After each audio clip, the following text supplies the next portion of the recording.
Everybody to our monthly Kathy's Corner session. During Kathy's Corner, we are focused really on the fundamental challenge of getting your stuff into digital form. Because as much as we talk about projects, so many of the fun and exciting things that you can do with projects really kind of depend on them having started with digital form. So our masterful Cornerstone, Kathy Stone, joins us this month, as she does every month, with a continuing series called Kathy's Corner. And with that, we're starting now at step 6. These are 6 of the 8 steps that she covers in a blog post that I'll toss into the chat. And again, this recording, like all recordings and the chat series, are now available in our event archives in the community forum, which you get to from an invitation. If you don't have one, you let me know and I'll fix you right up. So with that, Kathy, you want to take it away? Sure.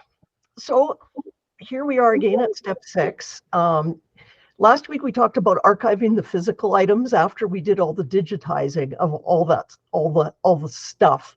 I think I might have to just use the word stuff because we've talked about it's not just photos. We're not talking about just photos. We've got all these files now, as it may be, could be files of our videos that we've digitized, those home movies, pictures we've taken of heritage items from the family, or all the photos that we've had digitized. So we've all got all these digital files we've added to what might be on our computer, like many people, our digital mess now that we've made. And we've just made it bigger. And now we're at the point where we need to organize those files.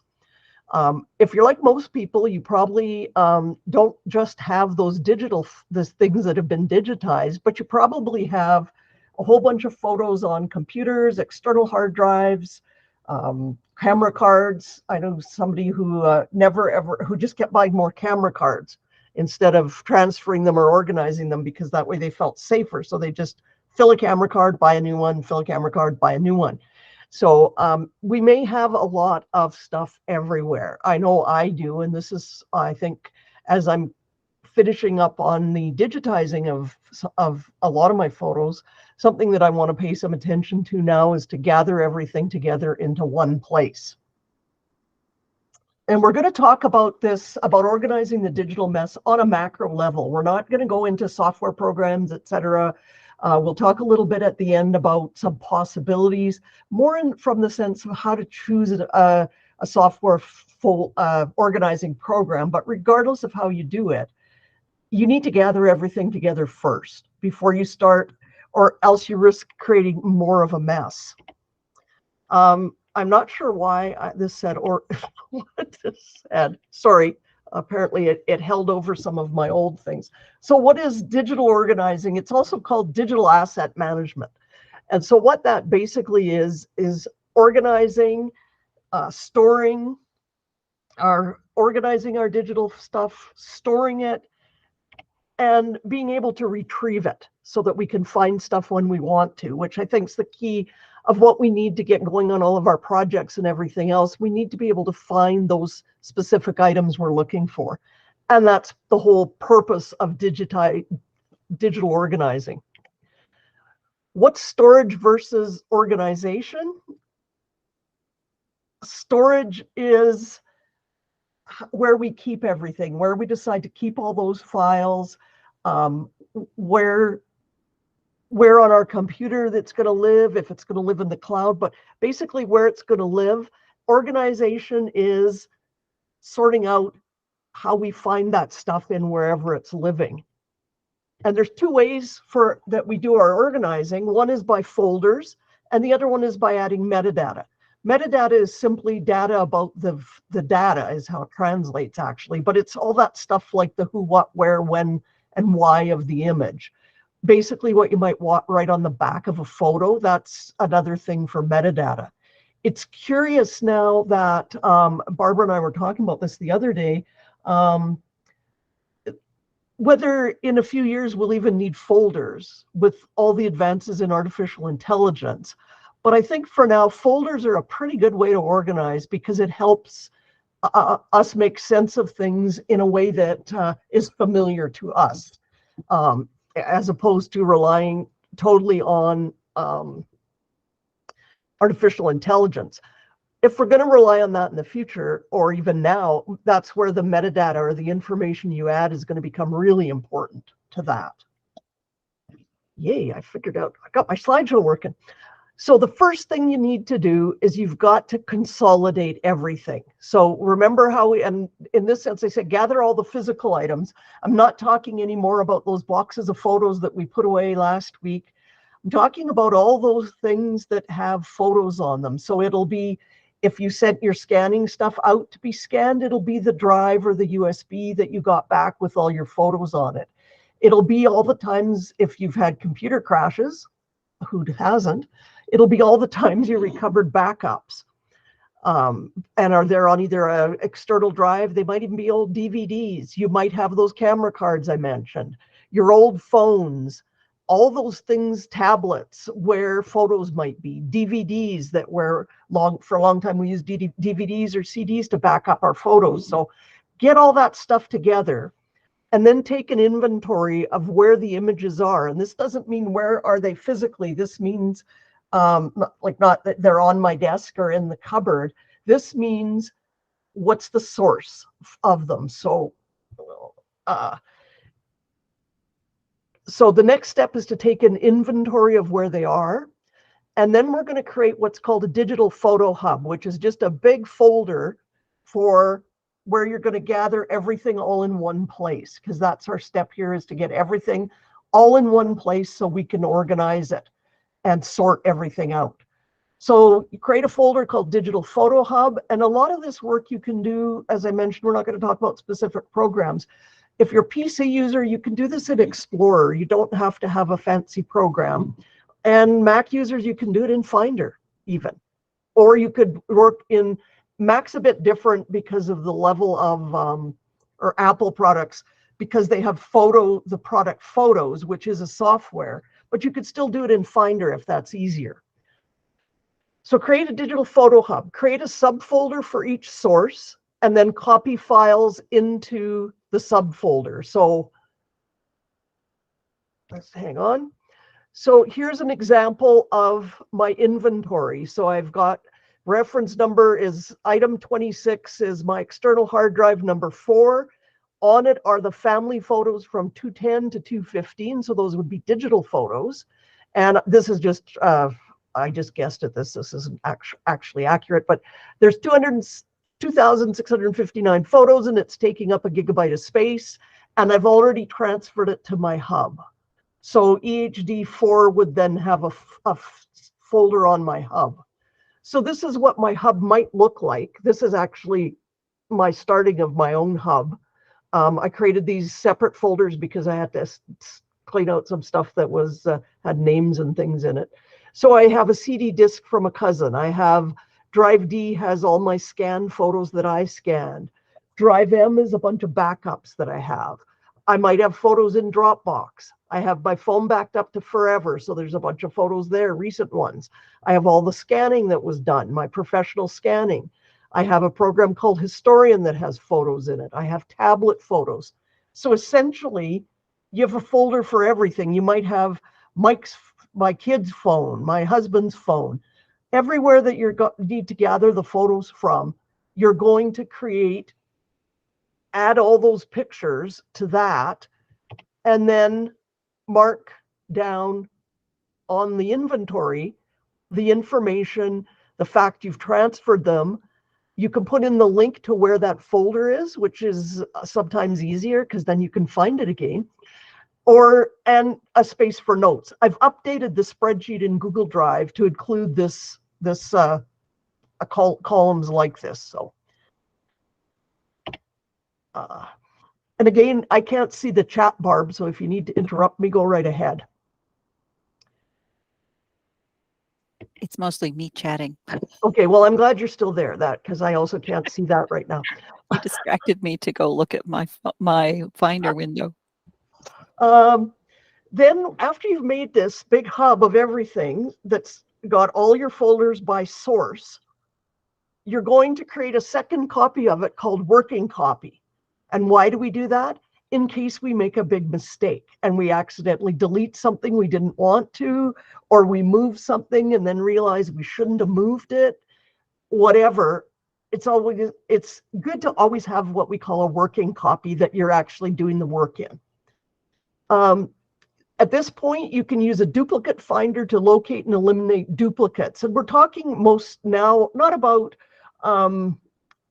similar photos or anything. That's sort of a matter of personal choice, but we're talking about eliminating exact duplicates where if you've had a few computer crashes, you can often end up with a bunch of different folders with the same pictures in them. So this is the time. There's different software programs you can use to do this, which makes much easier than hunting and pecking to find them. In terms of recommendations, you can throw any in the chat. As a PC user, I use Duplicate Cleaner Pro. I pay for it. And you've got to be careful if you're looking for that one. The company is called Volcano. There's another Duplicate Cleaner Pro or Duplicate Cleaner program that pops up in Google, but it's not the right one. So I use the one you have to pay for. I paid for it a long time ago, so I don't remember how much I paid, but it's a good PC product. Photo Sweeper is a good one for Mac, and Dupe Guru works on both, has versions for both. So those are programs you can use to find duplicates. And again, if anyone has any other suggestions, you can pop them into the chat. I'm telling you, it's what I use. I like it. I'll also say it's relatively easy to use if you're trying to do really high level on scans. It's a little trickier, but it will actually find scans that are duplicated too. So, but we're not going to go in grave detail. But anyway, you want to eliminate the duplicates. Once you've got them in your working copy, you're going to take them out, and you can do one of two things. You can create a file called duplicates and dump them all in there if you're a little hesitant to delete them until you're sure you have the right one. One of the things to watch for when you're looking at your duplicates is to make sure that you don't delete the ones that have information included. I look at things like file size, also because you don't want to save a ton of thumbnails. Like if it's picking up exact duplicates of photos, check the size, and if some of them are very tiny, chances are those at some point you did something, some program created, lost the word there, thumbnails, and you don't want to keep those unless that's all you have, and then you're going to have to keep them. But check before you delete anything that nothing has been added into one of the images, such as information, descriptions, corrected dates, things like that. Okay. So then you're going to create folders within, or actually you're going to create new folders. You're going to create your digital folders. And I don't know why I made that so small. Yeah, hang on. Okay, that's why, because there's supposed to be writing over there. So you can do a couple things, and we've talked about it. It's a matter of how you want to sort stuff. You could create your folders. I've shown an example there. I have a digital or a chronological photo hub. Everything goes by year. I probably have different photo hubs for different sides of the family. I wouldn't necessarily lump my husband's family, my family, all into the same 1980 folder, for example. Or we can do what we've talked about a lot, organized by person. So Grandma Hodgson, I'd probably not put Grandma Hodgson, I'd probably put Elizabeth Hodgson, or Hodgson Elizabeth would be a better way to do it, as a file name, and then put all the pictures of Elizabeth Hodgson in it as I'm sorting. So that would be a decision but to choose a naming system and stick to it and go by what makes sense and by what photos you have. A lot of people do chronological order. Some people go by names, and we've talked about that was the basis of organizing that we've talked about previously, is to go by person as opposed to by date. Move the images from your working copy of your hub into those folders once you've set them up. This is where you're going to start to do the real nitty-gritty organizing part of it. So you want to correct dates. If you're going to use dates in folder names, I highly recommend year, month, day, as opposed to day, month, day, year, or any other one. The reason for that is they'll sort in your computer in the right order. If you use day followed by day, month, year, or month, day, year, all of your months are going to all sort together and the years will all be different. So this structure which isn't necessarily the standard date structure that everyone uses, this is what the computer recognizes. So so then we have a couple examples of what we call fuzzy dates. 1900 000 obviously is not an actual date. I would use that for a folder that contained pictures from the 1900s that I don't know where they belong. 1900 05-00, I'd put pictures in there that I knew were from the month of May, but I still don't know what day in the month. So, for example, the point at here, you have a decision point to make too, is that are you going to create the dates on all of your images? And we're talking more about scans because your digital photo should have dates. Although often you've got to watch, even with assuming that digital dates are correct, if things have been moved, backed up, downloaded from emails, social media, anywhere like that, they quite often have the wrong dates on them and you'll need to fix the dates as well. But the main thing about dates is to be consistent. Write down the form you're using and keep using it. Don't change back and forth because that'll just make a bigger mess. And again, you need to decide whether it's important to you to have every image within a folder to have the correct date for back to scanning, for example, or if you're happy enough just to have the folder name have the right date on it. You can also have, we had an example in the back, I could have 1900 05 27, Clarence Hodgson, and in there would be his birth certificate. So you could add a name. I try not to make file names too long because they're difficult to display and they don't really help. I like to change all digital photos or scans as well. I like to change all my file names because image 200, scan 62 don't mean a whole lot, and they're not providing me with any information. So it's and I've also run into cases where dealing with digital photos, sometimes digital photos that were taken with different cameras will have the same image number. They'll have different date, different metadata, but the image number is the same because it was a different camera. So that's the next step, is to correct the dates. And if you just do the folders, that's faster, obviously. The next step is to add metadata, stories, location, and other information. And I'm not going to go into that in too much detail because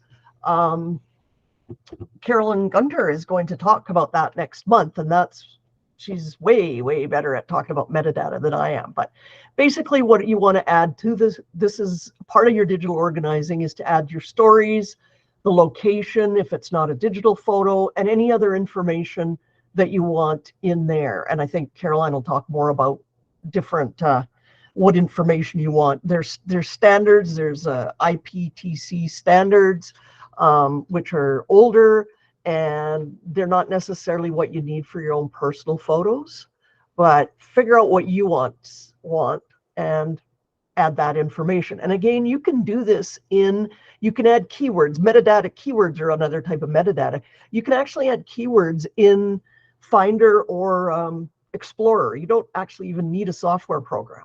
You can do all this. You could type in the story descriptions and everything else all in your in Explorer. It's a little clunkier than different programs, but it can be done. So, and again, you're probably used to using your File Explorer or your Finder, so you can do it in there. Then once you've done that, back it up again. Lots of backups. Many copies keeps things safe. So I don't tend to back up as I'm working through my my photos and my digital hub. I tend to back it up frequently.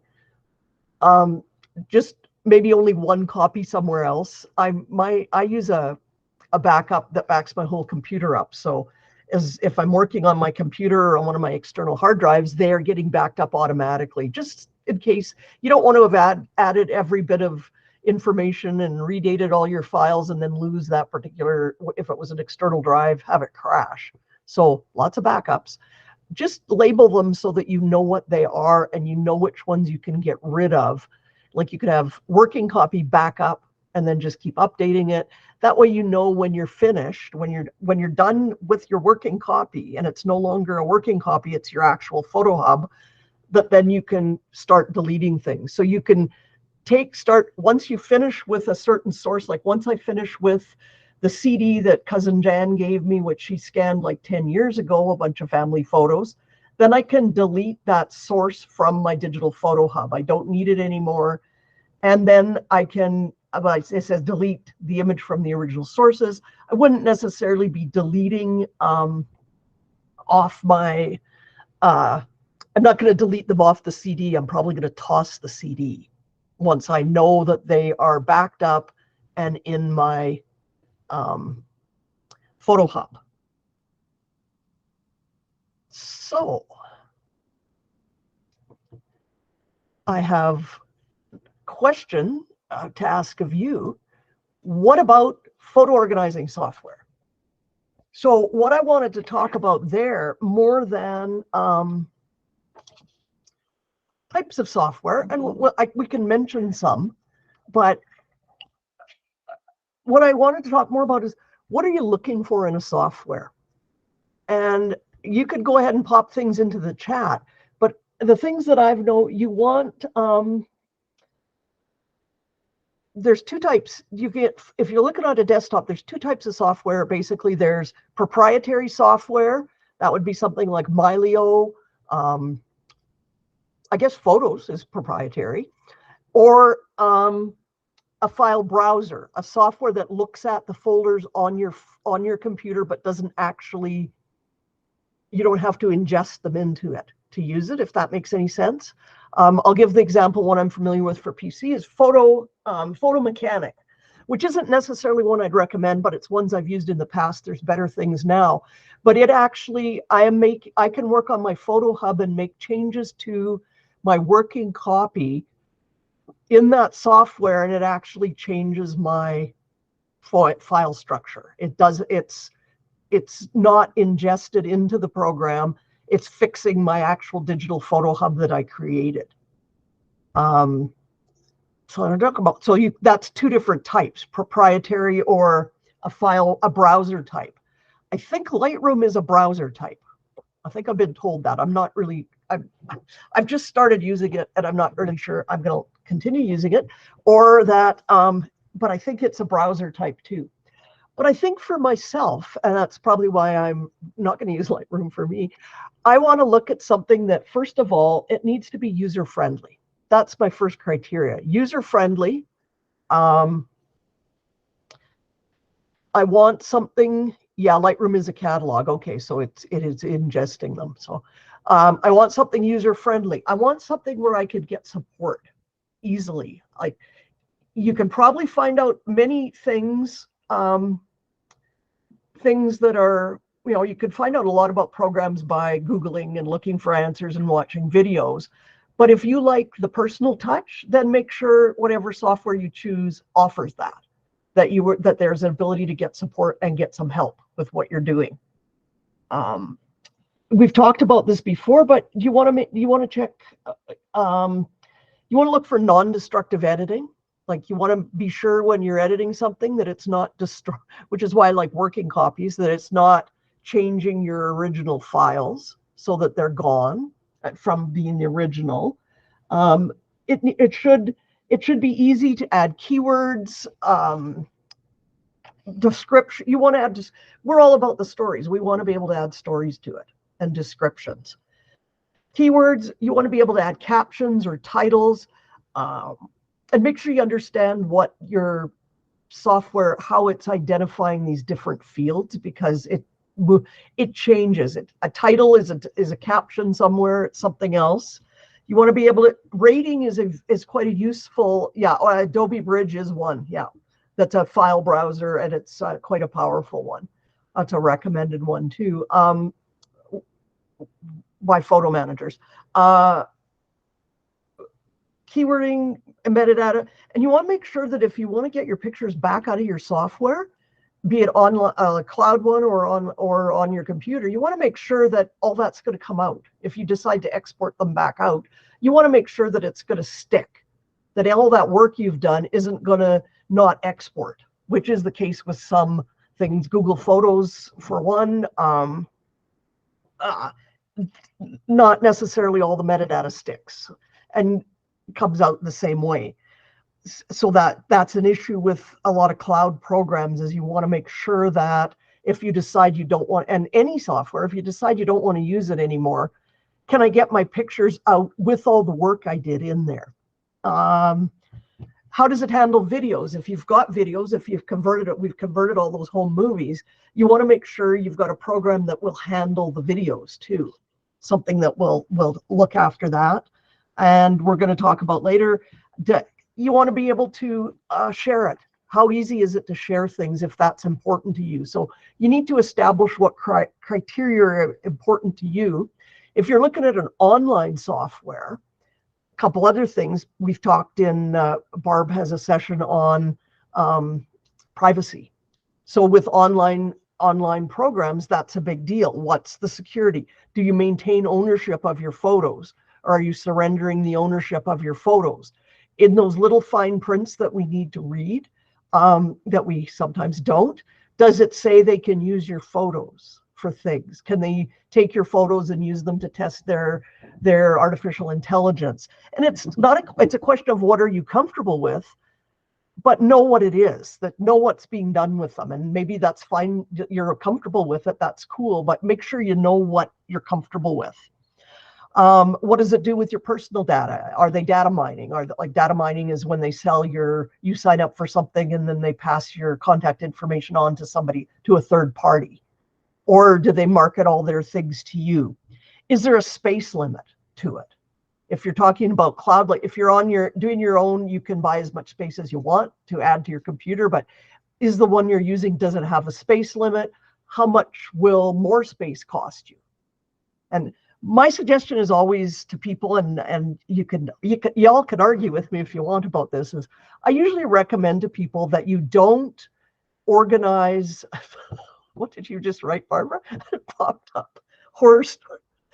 You don't organize in an online software that you have to pay for space. Because if I took my whole photo hub up, duplicates, all I've done is I've uploaded a mess to some cloud storage. And I'm going to pay to store the mess, which isn't necessarily the best plan. So I like to get mine all set offline and then upload and pay someone a lot of money for good safe storage.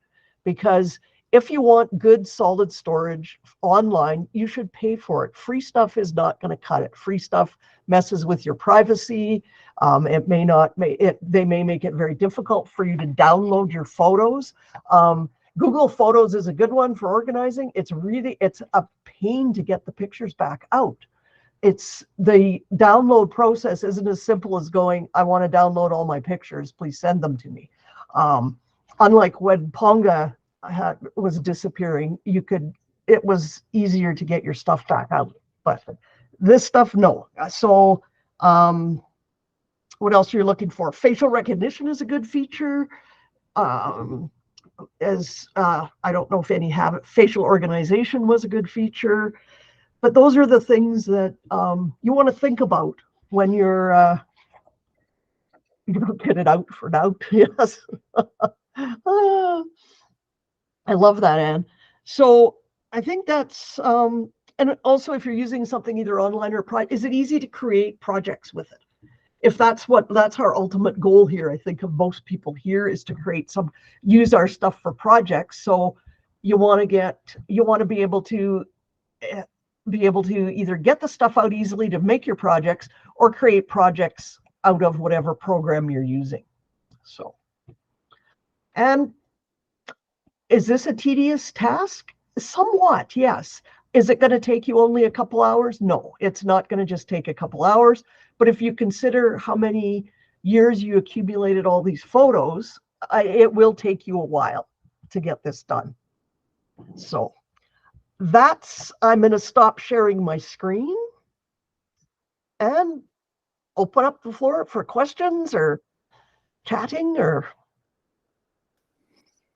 Just a quick reminder that you have to turn off your mute button. Oh, I thought you meant me. I was going to say, well, no, not you. That quite a while ago. Come on in, everyone. I've already said my piece in the chat. I'm off mute. You mentioned about different cameras creating the same image number. That's a huge problem for me because I had a camera, my husband had a camera, my daughter had a camera. And so what do you do about that? Because those names don't change. You can rename them. You can rename, even in Windows Explorer, you can rename that image name. I'm in the Mac. I'm in the Apple ecosystem. I think you can do it in Finder too. Yes, you can. You just tap on tap on the my video is totally messed up. You tap on the file name, tap again, and it selects, and then you can retype the name. I don't have any file names I only have photo library, and that appears in my pictures folder. What happened was very early on when I had the computer, for some reason, I took it into Apple and they said, well, your whole system has been disassociated with the owner. So, but wouldn't tell me how to get it back or wouldn't take my machine and fix it. Let's take that offline. Because the issue is that the disassociated with the owner has to do with the Apple ID and Apple's cloud storage. And the photos folder isn't just a photos folder. It is really a direct link into Apple Photos. Personally, I hate that. It makes me crazy. It makes me so crazy. I refuse to use Apple Photos. Whole separate conversation. But I'd be happy to help you untangle that. Thank you. With my complete bias against Apple Photos disclosed.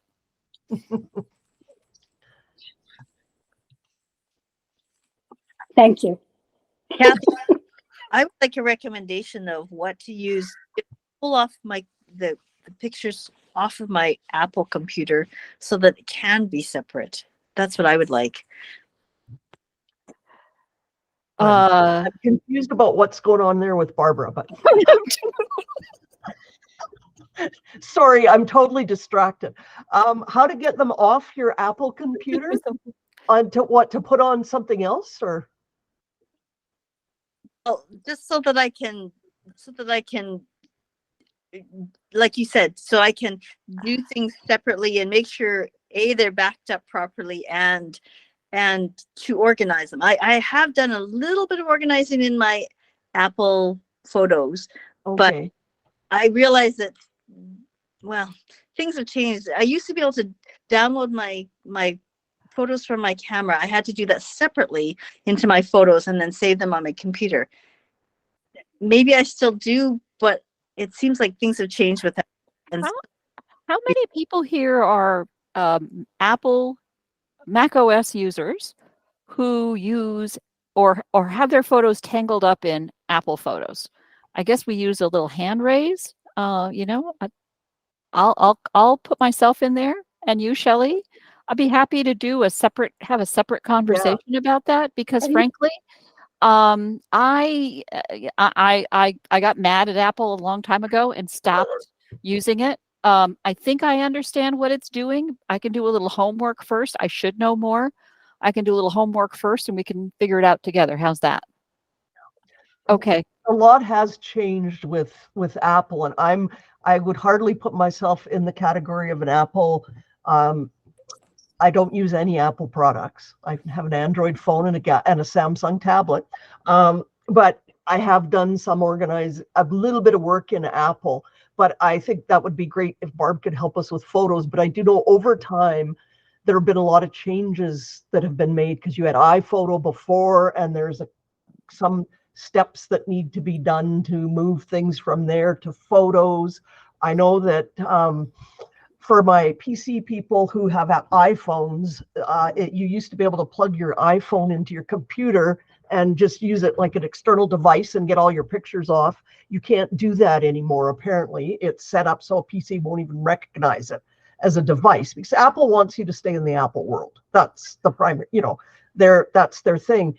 But you could get your photos you have to get them out into a PC environment, you have to get them through iCloud for PC. I will schedule that. Okay. Anyone is welcome, and including people like you, and if it's of professional interest to you, as far as the decoding of the Apple world. One hot tip for Mac users right now is if you go, I think, Command Space on your computer and type image capture, there is a nifty utility that's built into the Mac called image capture. And if you have your phone plugged into your computer at the time, it just sees everything on your phone and lets you download it. So it gets around that problem without Apple Photos, without AirDrop, without anything. It's like using your phone as a hard drive, and that still works. Because internal to Apple, there are a number of tools like that and Preview where the interface frankly sucks, but it's hugely powerful, will always be there because I think Apple developers use it themselves. Yeah. I got around the Apple problem to PC by bypassing any Apple storage. I send my photos directly from my phone to Amazon, and then that I can access it easily. And I only use Apple storage to actually back up my phone, not photos on my phone. So that's quite a good way to bypass that issue. I actually do the same thing. I have all Macintoshes, and I refuse to pay Apple. I finally gave up and went to 50 gigs, but just because of backups. And so, no, I agree with you as an answer. Hello, Marilyn. Welcome. And no, there isn't a handout specifically to this, though.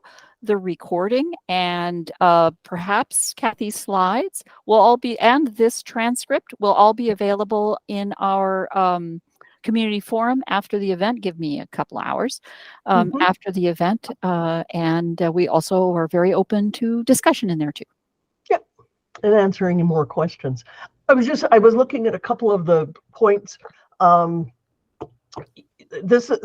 you made a good point that an app that lets you add metadata in bulk, that would be another, I didn't mention that. That would be another good thing. Maybe I'll make a little list of these and put them somewhere.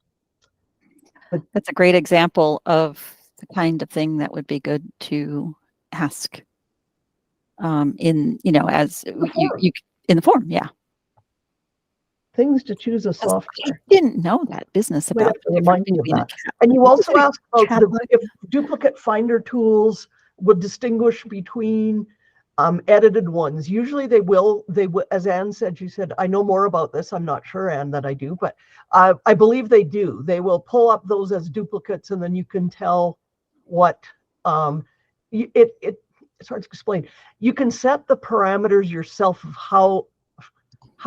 how exact of a match you want in the picture. So if you, and some basic free duplicate finders, they'll find everything that has the exact same file name and very close in file size, but nothing else. That's not helpful. So it just depends on what you're looking for in there. And I think all three of those that we mentioned will all allow you to set different parameters for how close you want to search.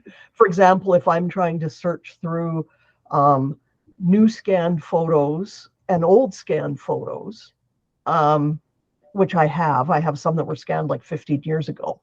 One easy way is to see how tiny the scans are, but it'll allow me to make a compare. It'll compare them, and but it's got to be set at a fairly high comparison.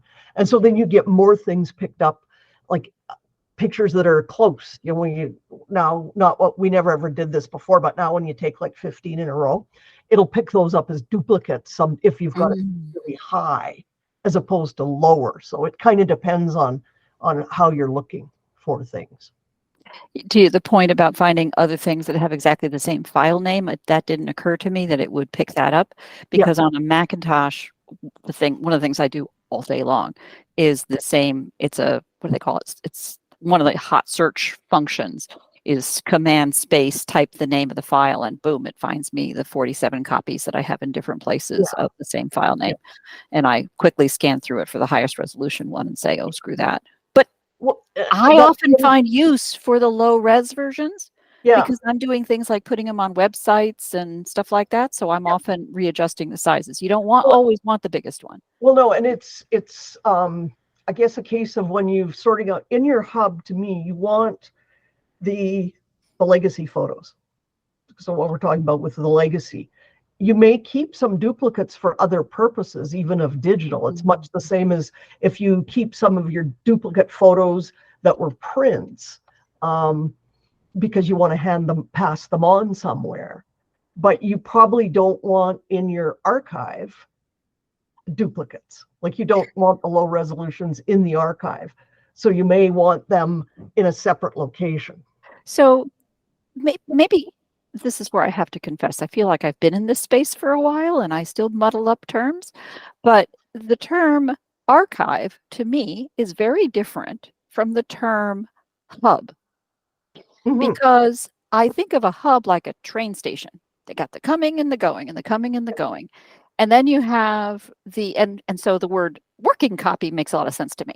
I have lots of working copies. And then when I'm finished with a project, I shove it into the archive. So to me, I may well have multiple copies of things in the archive because I have the version of that photo. There's the one that I initially scanned that's untouched. There's the one where I doctored it up. And then there's the one that was part of this project. To me, those are 3 different versions that look a lot alike. Which is in the archive, which is in the working copy, and which is in the hub? Like where would you keep it? Well, would I have 3 copies or 1? Myself, I wouldn't put those in my archive. I look at the archive as what I'm going to pass on to people. And so that to me is the one. And my question too, if you've got all those copies, do you have the metadata on every single copy? Well, if I started with and began a save as, I suppose it depends on what application how you set it up. And I think a lot of people have, and I know myself, I've got pictures in a bunch of different locations that I may have duplicates of now. And they are just the same photo is sitting in the same place and nothing's been done to it. So that archive then in this term is a specialized function of being the perfect thing that is to be passed on. That's what I see it as, yeah. Because if I look at that in terms of passing it on, is anybody going to want the low resolution of the picture, or do they just need the high resolution that has all the metadata, has my stories attached? That to me is what will go in my archive. Okay, so I'm sorry to be controversial here, and I'm going to pick on you here, Anne, as another professional in this discussion. But for me, as having used digital images in a professional role for a long time that was not as a photo manager, but as, I don't know, I suppose an amateur graphic designer, I see the digital asset manager, as we would use it in business, as the final archive of the perfect version of things. You pull it out, you do some project with it, and then you create a new project with it. But that project has a final digital version, and I archive that too. So in that instance, I did it, I modified it, I maybe created 14 different junk versions of it before I got the right one, and then I published it, and then I have an archive of that. From all the discussion we've had about project kin and projects, to my mind, that final project should be archived in it, perhaps a different form, but it should be archived. I would agree. So say I'm taking I'll use my recent scanned photos from 1990s of my kids. So my project is to make them albums, because whether they want them or not, they're getting them. So when those albums are done, I will print them probably, because I want to look at them and I don't want to look at a computer. So I'm probably going to print myself a copy. If they want a copy, I'll make them a printed copy. For the most part, up till now, they do want a printed copy, but it'll be a thin digital book, not a great big fat scrapbook. But those projects are archived if for any reason they ever want to be printed again. Okay. So that would be part of the archive, because it's I look at the project as the easy way to share. Instead of them having to wade through all the digital photos of their entire life, they will get the digital archive, which will also have, because for me, it's a place in setting up a digital album, or sorry, they'll get an archive of the album, because that's where I will have done a lot more of the storytelling. So from a terminology perspective, again, not to harp on this, but I would go back and say, you take that digital, you distributed it all, your project was paper. You distributed it as paper. There is a digital copy. You put that in an archive. And then you said, but sometimes I use that to share. To my mind, when you take it, you're making a copy out of the archive to share. The archival one remains there, right? The reason that's a relevant point is, as I've already discovered sharing things out of Canva, by the way, is that I always worry that the one I've shared, if I share it view only, I lose the opportunity to get comments and engagement, which I want. So I don't do that. I open it to comments, but I always make sure that it does not touch the original archived version. Yeah. So actually, when I make things like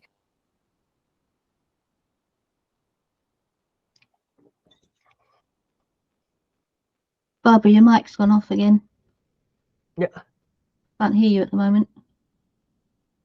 When you turned round. Yeah, you unplugged. That's because my elbow hit the mute button. So when I take something like, I don't know if you can see that, but basically it's a framed collage. I take a project like that has a digital twin. I want to make darn sure I have, and I actually have different digital versions. One's what I actually printed, and the other one is what I actually share. Even if they're very much alike, the one I shared digitally doesn't need a QR code, for example. I don't think there's any right answer to this. It's what works for you and how you understand it. Yeah, I mean, that's probably the most important point. Yeah, I think to me, my archive is when I scan to raw files, because I use camera scanning, and I convert those to TIFFs, and that's like the master copy of all the photos that I think I want to pass on, and they go in an archive I use forever. But my digital photo hub, as you say, is a working copy. All the photos are there, and from that I make copies to share and copies to use and projects. They don't necessarily go into the archive, but I think what's important is that you understand there isn't a right or a wrong. What's important is you just understand what you're doing and try and be consistent with it. Yeah, best point of all. That's a wonderful wrap up. That's exactly right, Anne. That you need to, and again, it's sort of whatever it means. And that's where I think I mentioned this previously, and maybe I could even do a session on this. But one of the things we do as professionals for clients is when we finish your whole job, you get a book, essentially, that tells you what's what, like who's who in the zoo, like we've done projects, tells you what conventions we used for dating. And I think everyone should do that. Make their own, so that you have something, and it can be a digital book too. Barbara's going, why would you make more paper? But it could be, it will be on their drive when they get all their stuff back. But it's essentially a guide to how your collection is organized, where the physical, that's where we include how the physical was organized that we talked about last week, how to find the digital stuff, what master keyword, like what did we use keywords for? What will you be able to search by keyword to find? So say we used Elizabeth Hodgson, we used this is the list of the people who got a keyword versus people whose maybe weren't main family members but who were in pictures. That would be all the ex-husbands and wives and things that we didn't bother making a keyword for them anymore. They just got a description in the story. So it's like a guide and that's what's important. I think the key thing for me is always to write things down, either write in a notebook make us, I love spreadsheets. So I've logged to spreadsheets of things. I've got a separate spreadsheet for my video conversion. And where I have a links on there to where they are stored.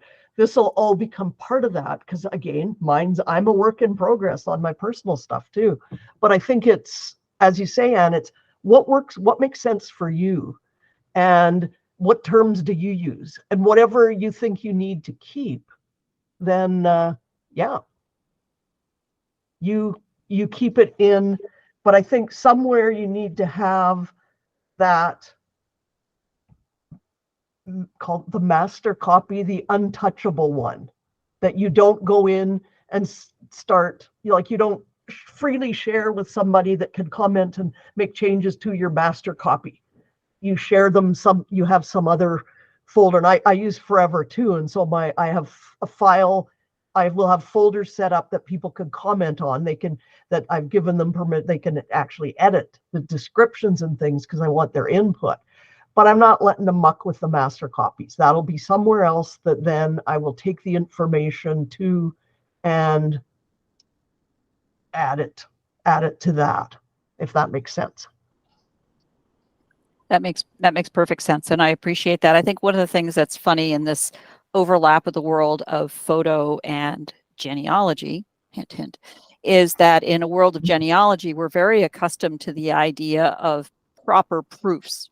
There is a right way to do things. That's its own separate conversation. Yeah. But you start hearing things like one must always, and all of a sudden everybody's panicked about, well, I know I'm never going to do it right because I don't really understand, and it's been so inconsistent. So I think this breaking down of, as I've heard you speak on, Anne, is the distinctions between a backup and a synchronized file, and an archive, and working copies and archived copies. I think those are really important terms to understand, and how you apply them to your own workflow. And a workflow is kind of like how you organize your phone or how you organize your day. It will all be personal, and it'll be what works for you. But understanding, like the first time you crash on a computer, you discover, oh, when they told me to back up, they were serious. So I think that's a really helpful breaking it down, as well as the reality of that we're going to do things our own way. From what I take away from all of this is that idea of the archive means something different to me than I think it does for you. But thinking about a use case for my photos whose purpose is to be that grant to the future. And I actually have been doing that. My little trick is creating actually a separate Google account where I'm storing this stuff. Keep my family separate. But it does mean I'm putting names in separately. And maybe, plus, I keep the masters clean and separate. And I think in photo organizing and in this whole area, and you're coming from a slightly different position from as a designer, a graphic designer, that there's probably a terminology connected there. Yeah. And archive isn't like a standard terminology used by photo managers either. Again, would agree with that. Some people call it the legacy. And I think maybe master copy is the better word. Maybe that's a clearer word for it. But the copy that you don't mess around with. Yeah. In many the version that you don't mess with. Yeah. Back in the days of publishing software on floppy disks, and I do mean floppy, or even diskettes, which were not floppy, we had the notion of a golden master, a silver master, and then a production copy. And that is how, for every single release and point release and sub point release, that's how it was done. Now, it took me a while to wrap my head around the insane way software is released today. But yeah, it's thinking about it that way, because if you touch a file, you can ruin it. Yeah. That's simple. Exactly. And I look at it too, for me, back to that example, that the gold copy, and that's, I don't know if I mentioned that, I think I did, but I briefly about being able to rate images as you work through those files. That can be very helpful, because I rate mine, my number one photos will be the ones that are going to, and maybe number one is what is going to be used for a project. Or maybe number one is what goes in the master archive. It's the best photo. Maybe number two is I want to keep these, but they're not going to go in a project. Maybe number three, like you can use all different star ratings or colors or something to help you distinguish as you're working through this. Because if you go, oh, I just hit on all these pictures that were coming off that CD that my cousin sent me, those all need to go into the Hodgson family archive because they're the only photos, after I eliminate the ones I've already scanned, but they're the only ones. So maybe I rank those. I have a ranking system for what belongs in the master copy that I want to pass on, versus if I'm going to do projects, I might keep some other photos that are of the same event, but that don't need to be part of the archive. That makes sense. Or I might key things to be a project. Yeah. So I want to, this has been a great discussion. Again, thank you so much, Kathy, and all of you for participating and engaging. That's really what's made it such a good conversation. I try to keep these to an hour with respect to our audience in the recordings, and frankly for discipline, especially for our friends who join from the very long, far, far away place where it's dark and stormy and has been dark for 12 hours already. Thank you, Anne, for joining us from the high beaches of Scotland. And so I'm going to stop the recording now and thank you all for participating. I know